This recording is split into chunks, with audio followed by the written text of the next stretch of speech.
अन्न नका पाहिजे अन्न जरूरी है।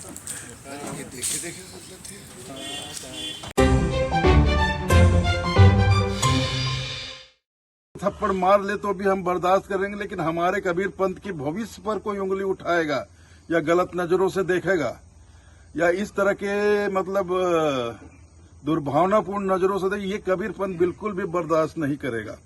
अगर पुलिस कड़ी से कड़ी कार्रवाई नहीं करेगी तो फिर कबीरपंथी लोग, जो लोग आज हमला किए, कबीरपंथी लोग उनके साथ कुछ भी कर सकते हैं। फिर इसके लिए हम जिम्मेदार नहीं होंगे।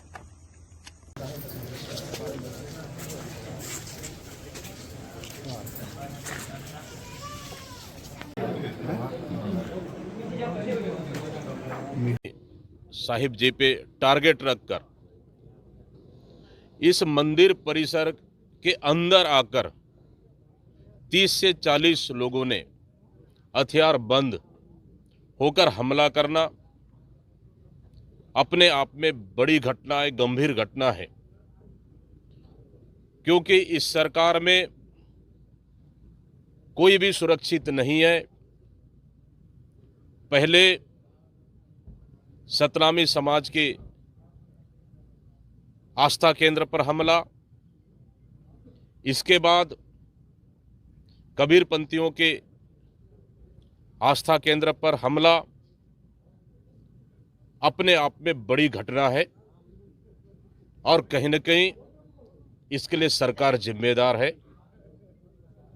और मैं मानता हूं कि लगातार जिस तरह से हम लोग इस सरकार पे प्रश्न चिन्ह लगाते आए हैं कि सरकार में कानून का राज खत्म हो चुका है, अपराधियों का मनोबल बढ़ा हुआ है, उसी का नतीजा है कि डर भय खत्म हो चुकी है। गृह मंत्री, मुख्यमंत्री पूरी तरह से छत्तीसगढ़ को संभालने में, छत्तीसगढ़ की जनता को सुरक्षित करने में पूरी तरह से विफल हो चुके हैं। इसी का नतीजा है कि अपराधियों का मनोबल बढ़ा हुआ है और लगातार कहीं न कहीं हमले कर रहे हैं और ये चिंताजनक है कि कोई घर सुरक्षित नहीं है, कलेक्टर ऑफिस, एसपी ऑफिस सुरक्षित नहीं है। ये बलौदाबाजार जिले की दूसरी बड़ी घटना है और अब आस्था का केंद्र भी सुरक्षित नहीं है। इससे बड़ी इस सरकार के लिए नाकामी और दुर्भाग्य क्या हो सकता है। निश्चित रूप से कबीरपंथियों की आस्था पे हमला हुआ है, हम सब लोगों की आस्था पे हमला हुआ है। जितना निंदा की जाए उतनी कम है। और देखिए, जो कुछ हुआ, जो हमारे आस्था का केंद्र है, जहाँ से शांति का संदेश जाता है, एकता का संदेश जाता है, सद्भावना का संदेश जाता है, उसमें इसके विपरीत कुछ हो रहा है। ये पूरे भारत के लोगों को, कबीरपंथ के मानने वालों को झकझोर देने वाली बात है। और ऐसे प्रश्नों पर भी पुलिस अगर सही उत्तर नहीं दे सके दिन भर से, तो निश्चित रूप से इसे कहा जाएगा कि एक कबीरपंथ पर और कबीरपंथ के भविष्य पर एक हमला है। और ऐसा हमला जिसको हमारा कोई भी कबीरपंथ का समाज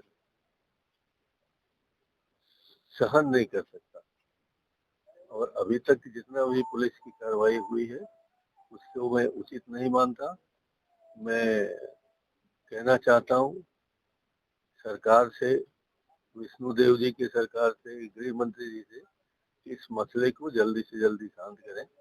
नहीं तो जिस तरह से बाकी पुलिस प्रशासन के खिलाफ अराजकता फैल रही है, कहीं हमारे लोग उग्र न हो जाए, इस बात की बड़ी चिंता है।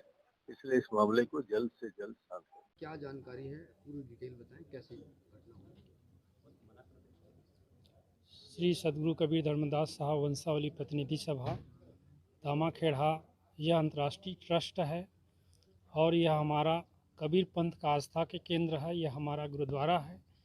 हमारे नवोदित वंशाचार्य वंश श्री हुजूर उदित मुनि नाम साहब जी के ऊपर 35 से 40 लोग यहाँ पर आकर मतलब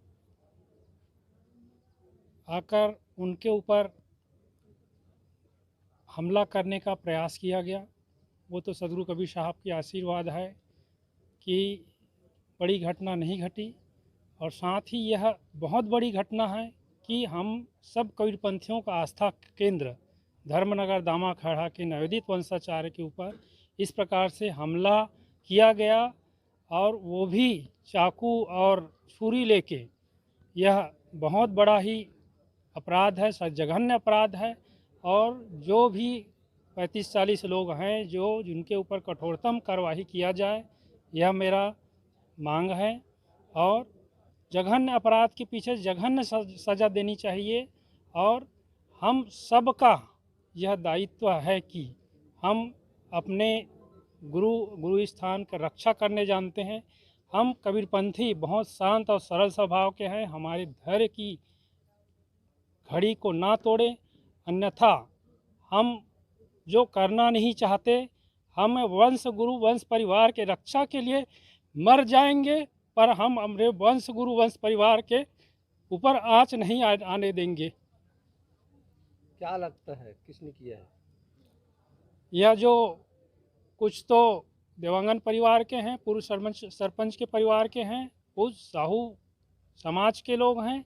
यह समाज को और धर्म स्थान दामाखेड़ा को साजिश के तहत बदनाम कर रहे हैं। हमारे वंश प्रतापाचार्य कबीर पंथ के प्रचार प्रसार को बर्दाश्त नहीं कर पा रहे हैं। कबीर पंथ का जो आस्था का केंद्र है उसको बदनाम करने का एक साजिश है।